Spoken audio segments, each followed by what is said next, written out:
So first things first, who is Lillie?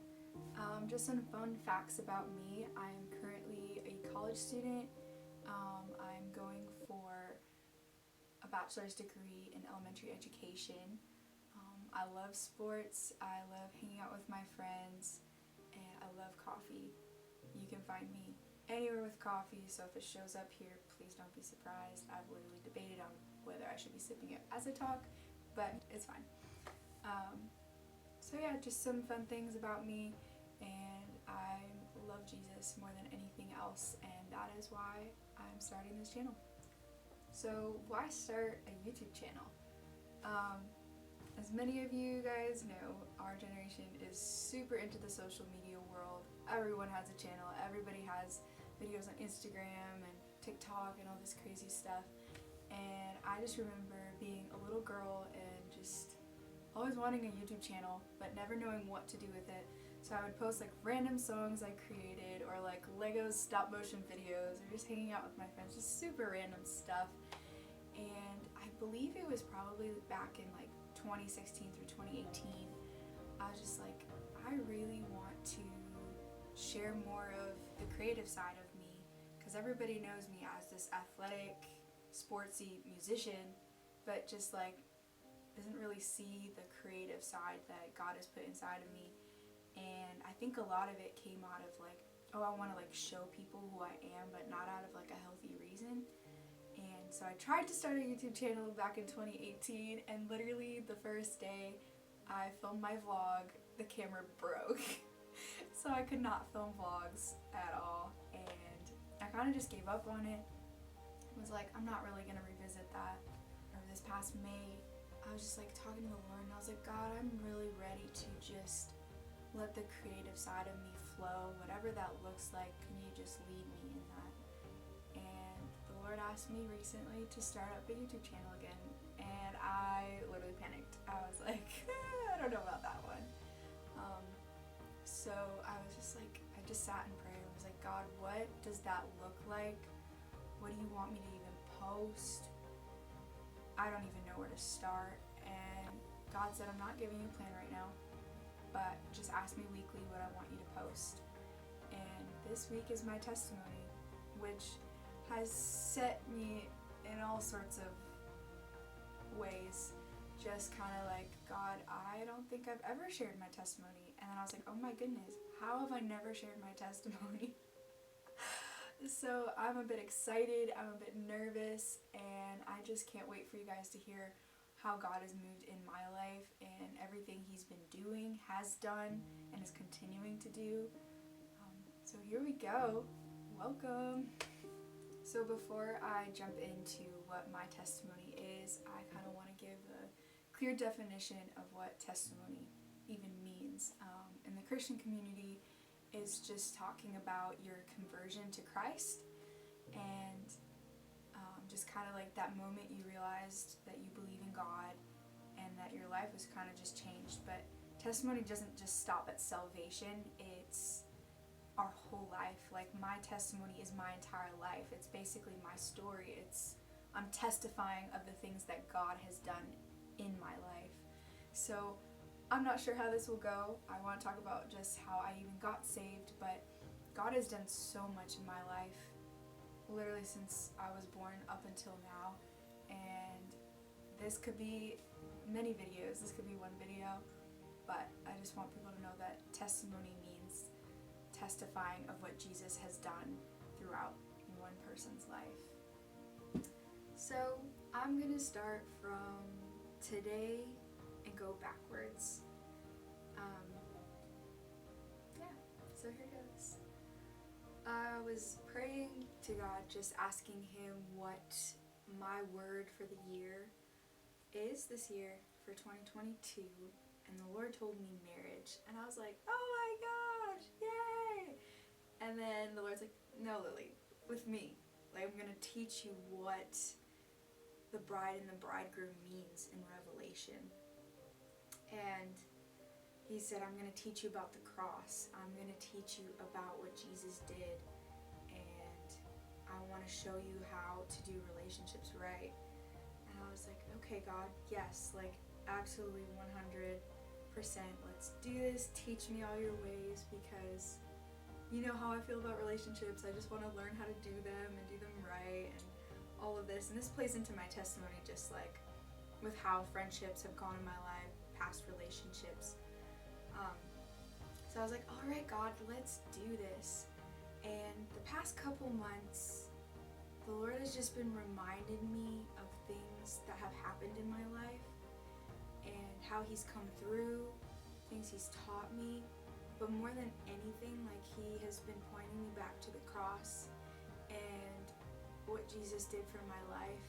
And I've just been like, wow, God, you really love me. You really chose me.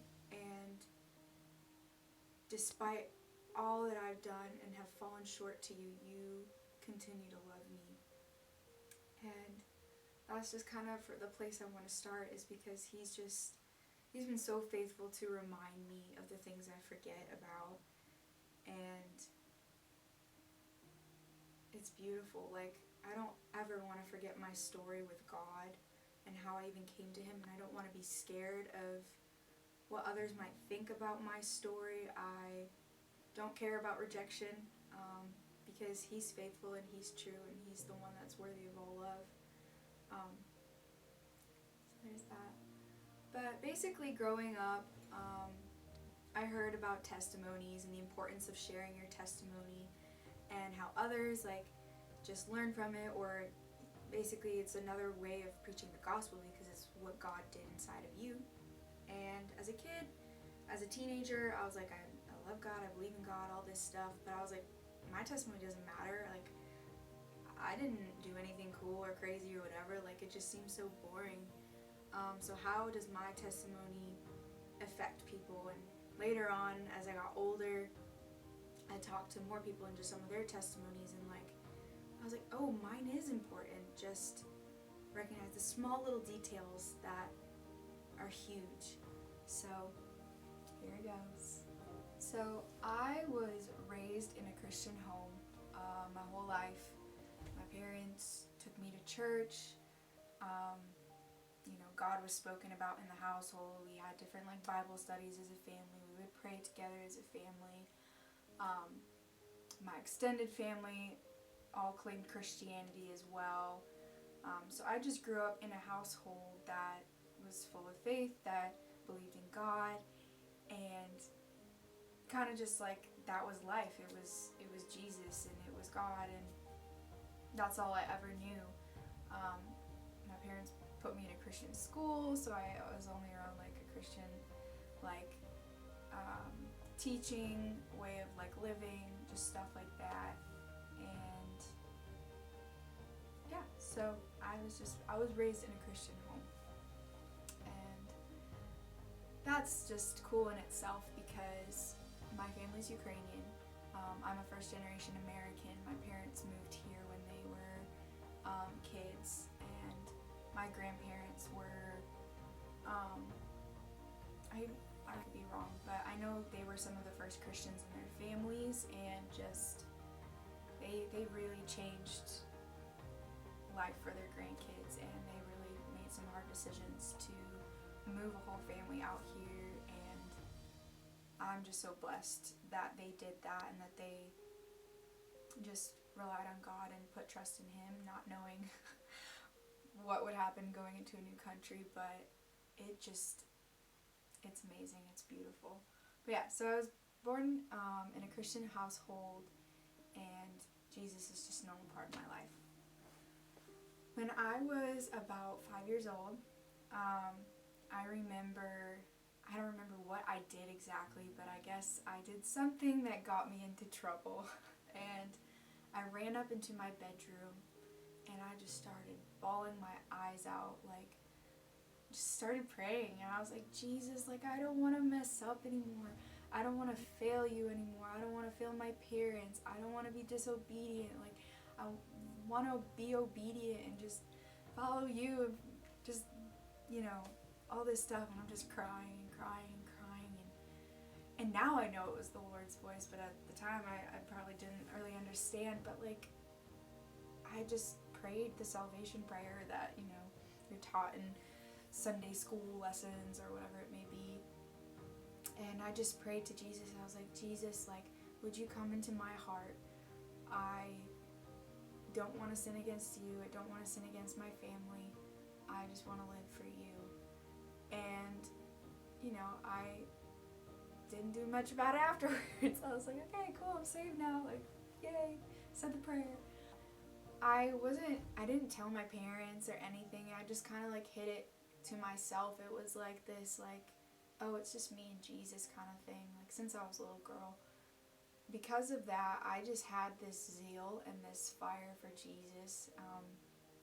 As a little kid, I remember going into elementary school and I was like kind of deemed the Jesus freak up until middle school.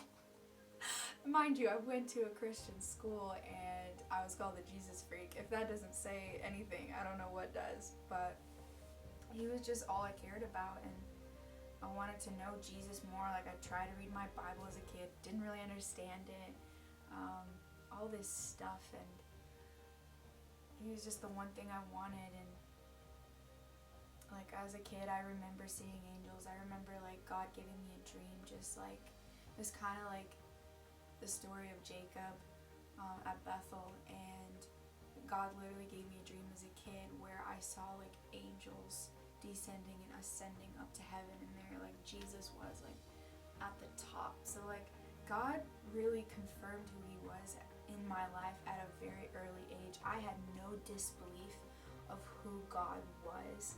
I was just like, he's real. Like, I've seen him, I know him, and he loves me, and all this stuff, and it was great. But when I started going to school, I believe it was first grade, I was already getting bullied by kids who claimed to be my best friends. And also at the time, I did not speak very well English. I could speak English, but it was very broken. It was all over the place. Because my first language was also Ukrainian, and I was raised just around my family, so school was kind of like the first introduction to American lifestyle and the American life, and it was obviously culture shock for me. But there was one girl that just kind of like stepped by my side, and she also had very broken English, and we were just able to like communicate. But yeah, so there's other kids that I became friends with, and they ended up bullying me. They were on my bus. Her older brother just like was just very verbally rude. There was at one point where they did kind of like, they didn't hit me, but they would like mess around with me, like I would get hurt.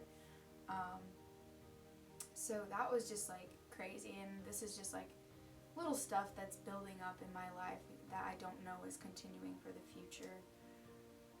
So that brings me to about 5th or 6th grade, and I think I was extremely judgmental, because in my mind I was just in this like, I want to please God, I don't want to fail him, I don't want to mess up, just kind of like my prayer was. Like, I didn't actually understand what grace truly meant. I just knew that Jesus was real and that he saves, but I didn't actually understand true salvation at that age. No idea what grace meant. So I projected that onto everybody I met. Like, I was not a kid who was actually ashamed or hidden. Like, I was actually I'm observant, but I was confident as a kid. I would speak my mind clear, like as it was, and I wasn't really scared of what people thought most of the time.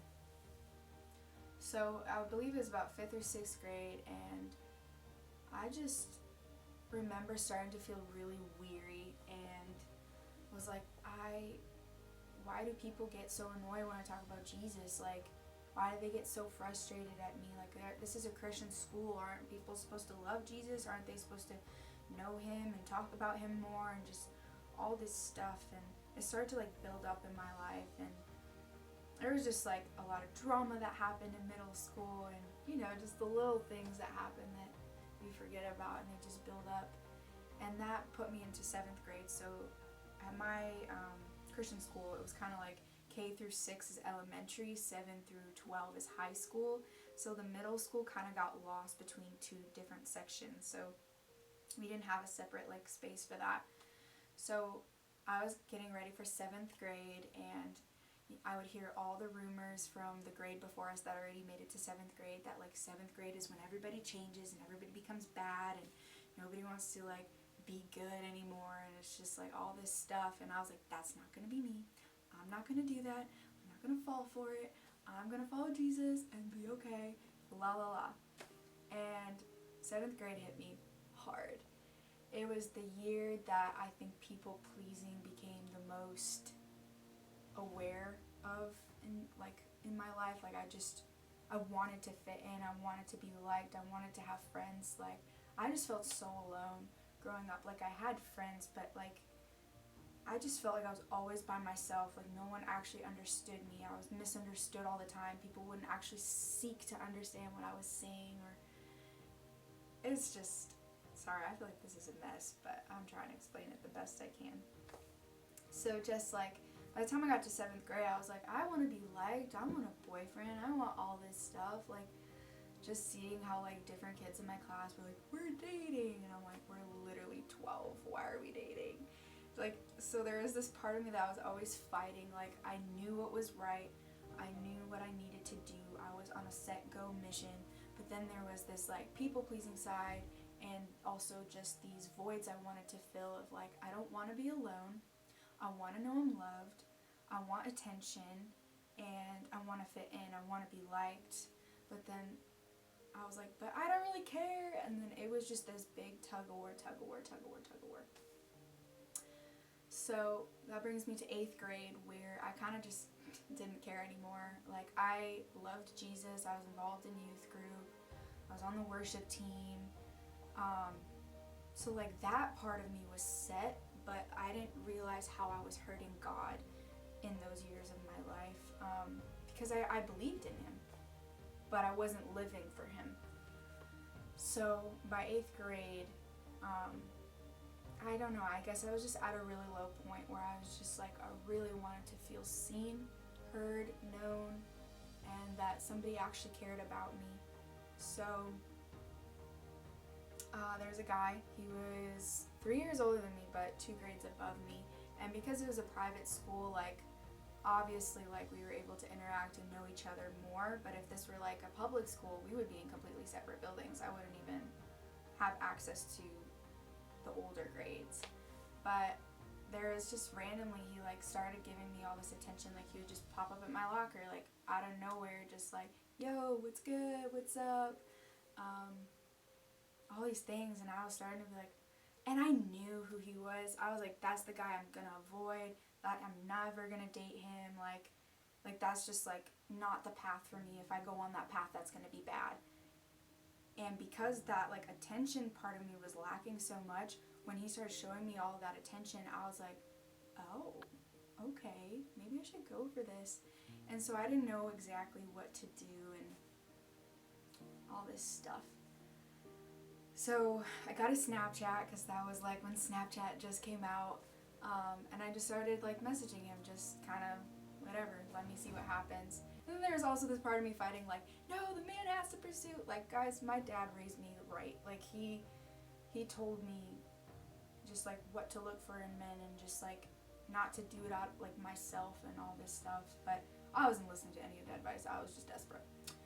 And so I like messaged him on Snapchat, and we just started talking a lot, and you know, you like start asking all those questions and get to know each other. And then like we would see each other at school all the time, like in the hallway. And then finally it came to a point where he asked me like, who do you like? And I was like, I'm not gonna say it until you say it. Mind you, I'm like 13, I think. So I was like, oh, I like you too, now what? And so we never like officially became boyfriend or girlfriend, but like there was this mutual understanding that we liked each other, and it was really strange and just weird. And there was so much drama with that I eventually was like, I'm just gonna let this go, this isn't good. And I let it go. And then the beginning of 9th grade, like he messaged me or something like I miss you or something like that, and I was like, I miss you too. And then we're like, okay, let's date. And I'm doing this all behind my parents' back, because I'm like terrified of what they would do. And I didn't want them to see the part of me that was scared, failing, and didn't know what to do. And I didn't know how to talk to my parents about how I felt, what I was going through. So I ran into a relationship, and during that time it was just when, like, oh my goodness, like, I just had so much doubt in my mind about who I was created to be, living out of fear, complete fear. And I hated failing people, I hated failing teachers. I just wanted to please everybody, make everyone feel loved and feel cared for, because I felt like I didn't have that. So I just always gave out of a broken heart, which isn't necessarily the best either. Basically, I dated him for a little bit up until I was like 16, and he got expelled from our school. A few months prior to that happening, there was an event that happened where I was just faced with what sin truly meant. I went too far, and like, it literally slapped me in the face. Like, after that day, I went home and I just felt so much shame, so much guilt. And I was like, God, I don't want to mess up again. It was like the prayer I had when I was 5 years old, like, all over again. And I was like, wow, God, like, my eyes are actually opened. I understand now what sin means, and I understand what it means to hurt you, and I hurt you.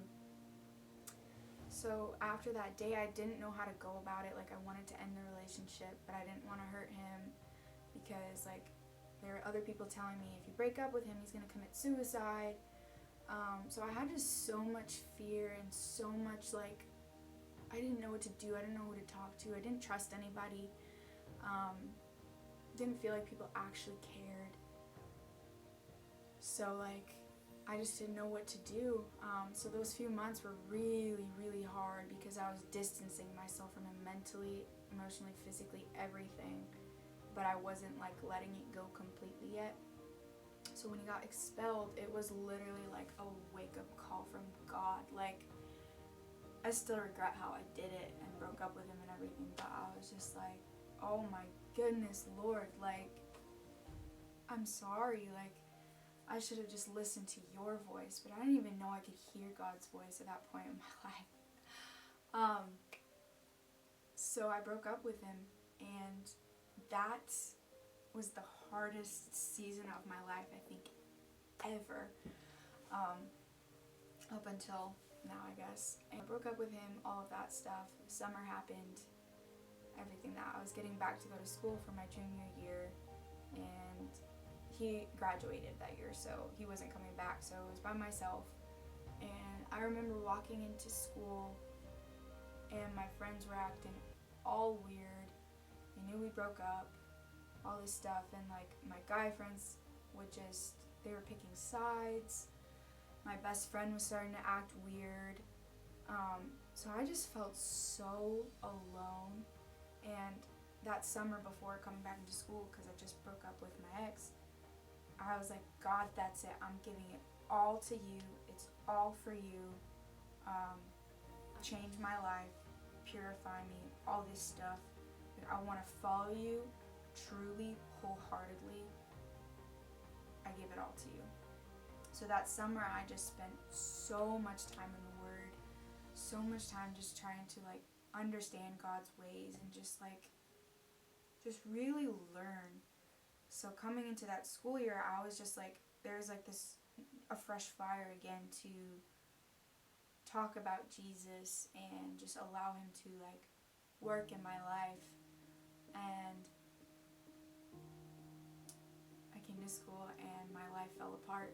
My friends were gone, my best friend was gone. I felt like the teachers didn't like me. And it was just this chaotic mess, and that whole year was like the loneliest year I had ever felt in my life. But it was also the year I felt God the closest in my life. Like, he became the one I had to rely on the most. Just like, I would literally come home crying. I would try to skip school as much as possible. I literally snuck out of school a few times. Like, I was just like, God, get me out of here. And then I was also struggling with the judgmental aspect, because I was like, God, I see this person sin and this person sin and this person sin, and it honestly grieved my heart, because I was like, God, I don't want to know the bad things that people do, because I know it grieves you and it grieves me, and if they're not going to do anything to change about it, like, why do people need to know everybody's business? So my camera shut off on me while I was talking and I don't remember a lot of what I said, but I think I left off at high school. My junior year, switching schools, just starting to feel like I just needed to leave, basically, and God gave me different friends at church,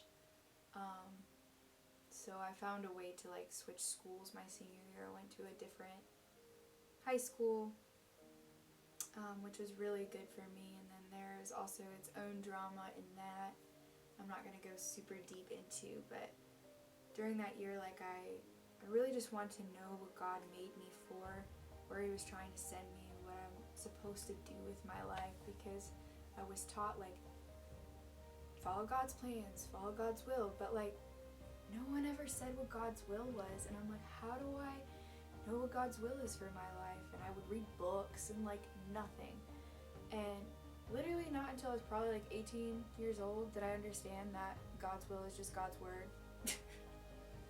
I was like, really?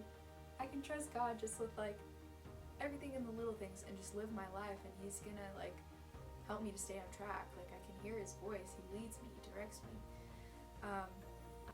But yeah, so my senior year I was trying to figure out where to go and what to do with my life. I visited colleges and nothing just felt like where I needed to be. And then God presented this Bible school to me through a friend, and it's in California, and I was asking my parents about it, and they're like, no way, we're not sending you to California, what do you think? But basically, like, it wouldn't leave my mind. Like, I really felt like I was where I was supposed to go, and eventually I convinced my parents to, like, just apply, see what happens. So I applied, I got in, and I was like, now what, guys? Like, I got in. And so that's a whole testimony in itself as well. So I'm trying to like keep it short, because I was like, this is long. Yeah, so I ended up going to Bible school, and those 2 years were the most transforming of my life. I got healed, set free, delivered. Just God did such a deep work in my heart. He made me new.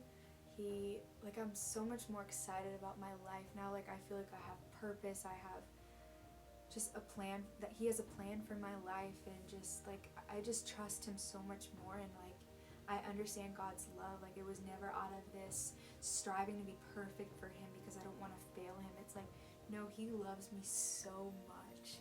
All I have to do is love him back and seek him out. And I just want to share so much, but leaving it at that, I know there's so many things I missed out in my testimony. There's just so much to remember. There's so many different little like things God was working on in my heart, and in different seasons of my life, like those were the highlights and the attentions. But I've struggled with a lot, and I'm sure I'll probably end up sharing more eventually. But God has also set me free from all of those things, and I'm excited to just be more obedient and share what it is he puts on my heart more freely, openly with people, like I do in my close circle. I'm not very much out there. I'm very introverted, but I'm loud and obnoxious with people I'm close to. So yeah, I know, oxymoron or something like that.